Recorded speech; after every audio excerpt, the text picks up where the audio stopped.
welcome to Coach Dave Academy. This is Suellio, Almeida. We're going to see my lap with the Porsche Cup at Interlagos, Brazil. We're going to see the entire lap, and then we're going to talk about corner by corner.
Right, so going into this first corner, my braking reference is the 100, although you will not necessarily have the peak pressure at the 100, because if you think about the peak pressure, you're going to actually start braking before that. So as you can see, at the 100, I start braking, and you can see the brake lights, but my peak pressure is more or less at the 75. So it's like the car is going so fast that by the time you start braking to reaching the peak pressure, there is a little distance there. So take that into consideration when practicing. Then my aim here is to be as close as possible to the beginning of this grass here. And by the time I see that little grass, I start turning in a little bit, very progressively, more and more and more in a very elliptical line. So you don't want to go like on a perfect semicircle. You want to turn in very progressively, more and more and more and more and more. I also look at this little grass here as a reference just to see more or less where my car is positioned. So if I am pointing a little bit too much to the right, in comparison to this little green here, I know that I'm going wide or that I carry too much speed, so I have to wait a little bit more before getting back on power so I can save the best exit here on the second corner. So really very, very useful, you know, these little references here, the beginning of the grass here, and this green here tells me more or less where the car is for consistency. Then we want to totally use this curve here, as you can see, almost touching the grass, and then bringing the car as much as you can to the left, because at this point when you change direction, that is going to determine the positioning of the car here. By the time you change direction, is going to determine whether that exit is going to be perfect or not. It's very difficult to do this flat out. As you can see on this one, I'm lifting a little bit, still 90% throttle, and then here ideally flat out, but sometimes the car starts being pushed a little bit too early. So if that happens, you lift a little bit to not build up that very dangerous overshear that can become a spin at the DRS sign right here. So you can go a little bit to the green here. Just make sure that the middle of the car here is not crossing the grid, is not crossing the drain. So basically, if the middle of the car is still using the curb, then that's not enough track. Then for this next corner, little secret here.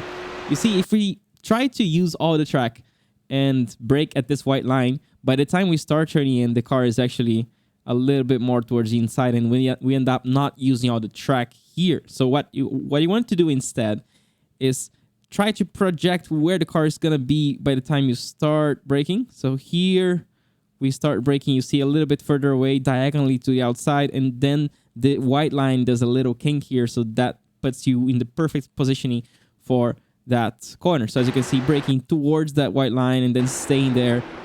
You can see how the car eventually meets the white line.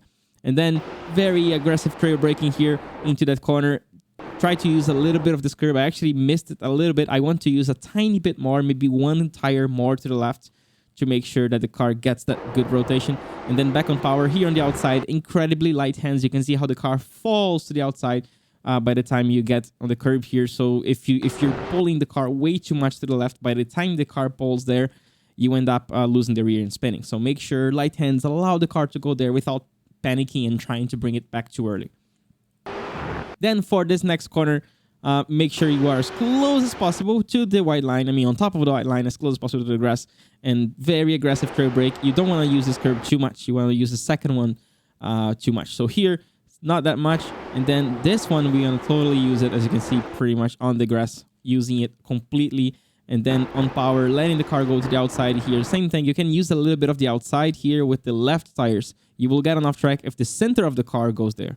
And then trail brake, same thing here. You can really cut. This one is one of the, I think, the single corner that we really cut the grass at Interlagos. So you want to really cut the grass there and not sacrifice too much the exit. I know we have a left-hander after, but you don't want to bring the car way too much here to the right because that's not necessary. The next corner is very long and you can really have a double apex approach. So it's totally fine to enter that corner being on the inside because you will have enough time to be pushed wide before the exit.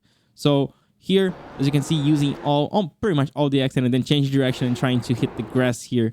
Really aggressive use of the curb. And then you're pushed wide, like I said, and then you have backhand power. Use a little bit kind of the second apex here. It's not super clear where the second apex is, but it's just the way the car gets on the exit. That's perfect because you really hug the curb all the way. And then here, use all the curb as close as possible to the grass here.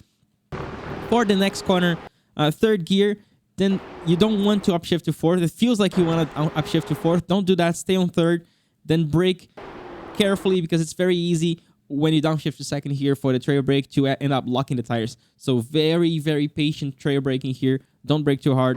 And then also patient with the turn in. You don't want to turn in too quickly. The steering is very progressive. It's a long corner. You're going to spend a long time trail braking here. Then smash the power. Don't let the car go way too much to the outside. It's very easy to get an off track here. Just if you put just the left front there, that gives you an off track. Bring the car as much as you can, but you don't have a lot of time to the right, and then already change direction. And here, depending on how you apex here, you end up having to lift a little bit, not to lose the car, because it's very easy to just lose the car. So you're gonna have to lift a little bit here. And then on the outside, light hands here, it's very easy to see that you're going wide and kind of like add more steering. It's very easy to lose the car if you do that. Make sure you bring the car very patiently to that green.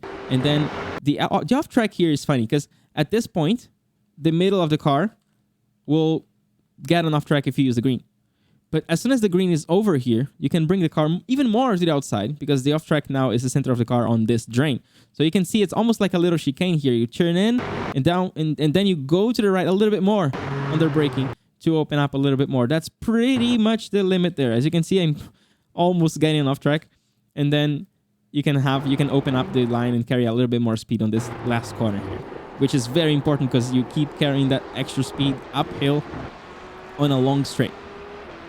So that's it. I hope you guys enjoyed this tutorial and I will see you next week.